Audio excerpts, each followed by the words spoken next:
अस्सलाम वालेकुम फ्रेंड्स, आप देख रहे हैं टैक्स दोस्ती न्यूज़ एनालिसिस वीडियोस। और आज हम बात करेंगे जो सवाल आईटी फ्रीलांसर्स पूछ रहे हैं। यानी बेसिकली आईटी फ्रीलांसर्स जब हम कहते हैं तो पाकिस्तान में जो लोग सॉफ्टवेयर एक्सपोर्ट करते हैं, जो लोग इंफॉर्मेशन टेक्नोलॉजी सर्विसेज प्रोवाइड करते हैं, वेब होस्टिंग वगैरह है और चीज़ें हैं, प्रोग्रामिंग है, और उसके अलावा आईटी इनेबल्ड सर्विसेज प्रोवाइड करते हैं जैसे ऑनलाइन अकाउंटिंग सर्विसेज हो गई। तो उन सब की टैक्सेशन जो है वो इस साल भी यानी टैक्स ईयर 2023 जो आने लगा है उसमें प्रपोज की गई हैं कि उसमें चेंजेस। तो हम इस वक्त पढ़ रहे हैं comments on financial year 2022-23 budget. ये बिज़नेस रिकॉर्डर का 12 तारीख का अखबार है। उसके अंदर फर्गसन जो फर्म है पीडब्ल्यूसी की, उन्होंने जो फाइनेंस बिल में चेंजेस आई हैं regarding information technology export of software, उसकी इंटरप्रिटेशन की है। तो मैं यही कहूँगा कि इन्होंने करेक्ट इंटरप्रिटेशन की है, लेकिन आप अपनी डिसीजन लेने से पहले अपने कंसल्टेंट या टैक्स दोस्ती टीम से मशवरा करने के बाद जो है ना प्रोसीड करें। अब हम देखते हैं कि चेंजेस क्या आई हैं। तो यहाँ उन्होंने उस चीज़ों को एक्सप्लेन किया है। कोई चीज़ रह गई है तो बीच में मैं एक्सप्लेन कर दूंगा, क्योंकि जैसे आपको पता है टैक्स दोस्ती जो है वो सबसे ज़्यादा आईटी फ्रीलांसर्स सॉफ्टवेयर कंपनीज़ और टेक्नोलॉजी कंपनीज़ के साथ, चाहे वो आर्टिफिशियल इंटेलिजेंस हो, आईओटी हो या और किस्म की टेक्नोलॉजी कंपनीज हो, उनकी टैक्सेशन को डील करती है। तो कहता है income tax holiday up to tax year 2025 was available on the income from export of software, IT services and IT enabled services. अब ये तीनों कैटेगरीज जो हैं इसको बाकायदा तौर पे पिछले साल इनकम टैक्स ऑर्डिनेंस में डिफ़ाइन भी कर दिया गया। तो अगर आपको कोई कन्फ्यूजन अभी भी है तो इस पे डिस्कशन हो सकती है। हमारे व्हाट्सएप नंबर भी नीचे दिए हुए। अच्छा, अब वो कह रहा है कि टैक्स हॉलिडे दिया गया था टैक्स ईयर 2025 तक। इस वक्त तो हम टैक्स ईयर 2022 में हैं और 30 जून के बाद जब 1 जुलाई शुरू होगी तो हम टैक्स ईयर 2023 या टैक्स ईयर 23 में शुरू हो जाएंगे। तो टैक्स हॉलिडे तो आगे तक था, लेकिन through tax law second amendment ordinance 2021, ये पिछले साल टैक्स लॉ में अमेंडमेंट आई थी, प्रीवियस गवर्नमेंट ने की थी। The said exemption was withdrawn and a concept of 100% tax credit was introduced as part of section 65F up to tax year 2025।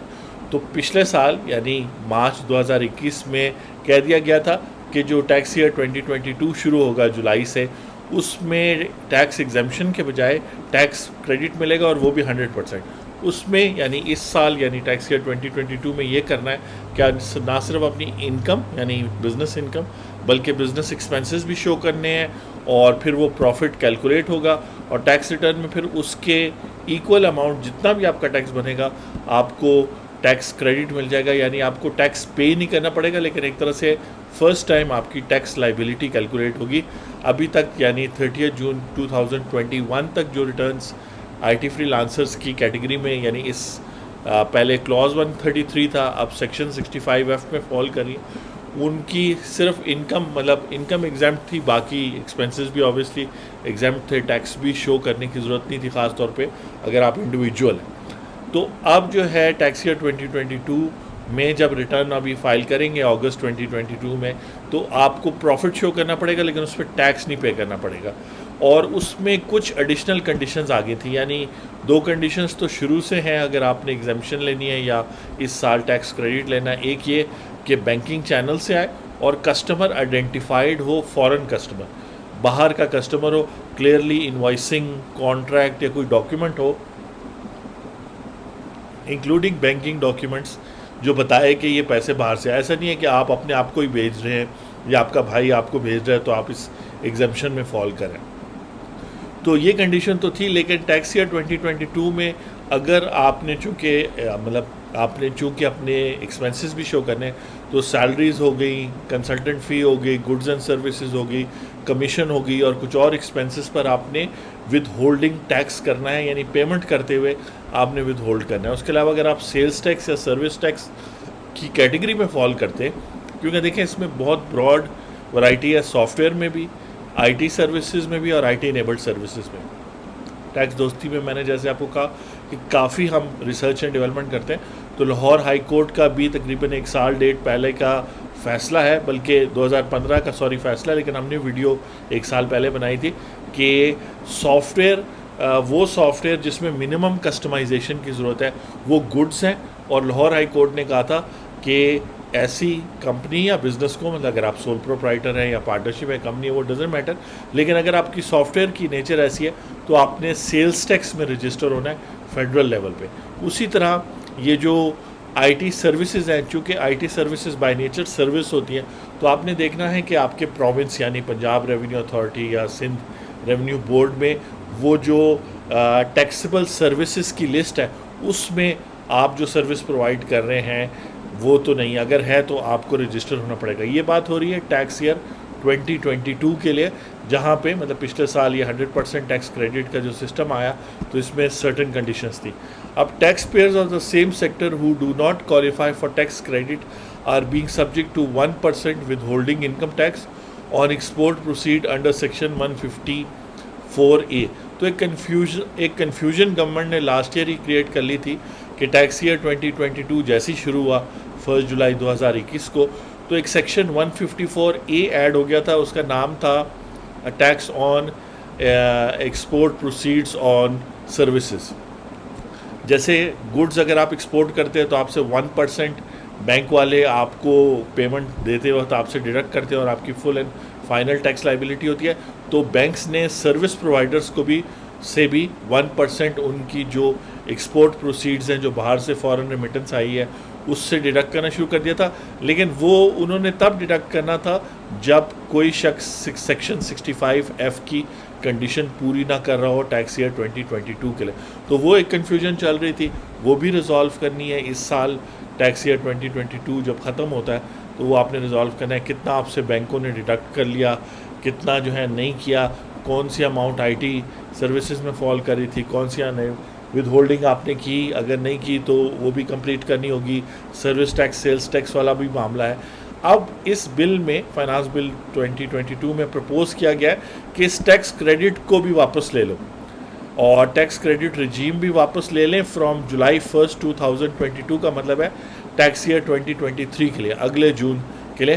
तो ये 1 जुलाई 2022 जैसे ही शुरू होगा तो आपकी जो इनकम आप कमा रहे हैं IT enabled IT services software से, वो entire sector will be subject to withholding tax under section 154A at the rate of 0.25% of export proceed. इसका मतलब ये है कि अगर आप जो है आप एक्सपोर्ट कर रहे हैं और वो क्लियरली पता चलता है कि पैसे बैंकिंग चैनल से आ रहे हैं, तो बैंक जब आपको पेमेंट करेगा तो अगर सपोज़ करे कि वो आपको 1 लाख रुपए की पेमेंट करता है तो 0.25% जो है वो उस पर डिडक्ट करेगा। तो हर लाख पे 250 रुपये होगा, तो करोड़ पे 25,000 रुपये होगा। मतलब हर लाख के ऊपर 250 रुपये का रेट है। ये 1% से कम है, 1/4 ऑफ 1% है।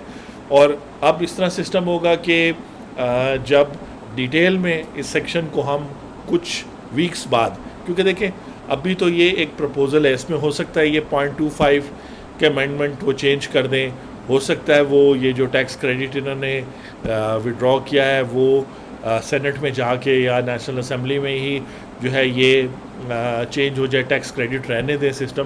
तो अभी तो आप सिर्फ समझ लें कि प्रिपेयर अपने आप को करें कि टैक्स ईयर 2022 के लिए भी प्रिपेयर करें। अगर आप इस कन्फ्यूजन में हैं कि मिसअंडरस्टैंडिंग में है कि इस साल भी, मतलब पिछले साल जून 2021 की टैक्स रिटर्न फाइल की थी आपने एज एग्जेम्प्ट, तो बहुत कम डेटा और इन्फॉर्मेशन दी थी।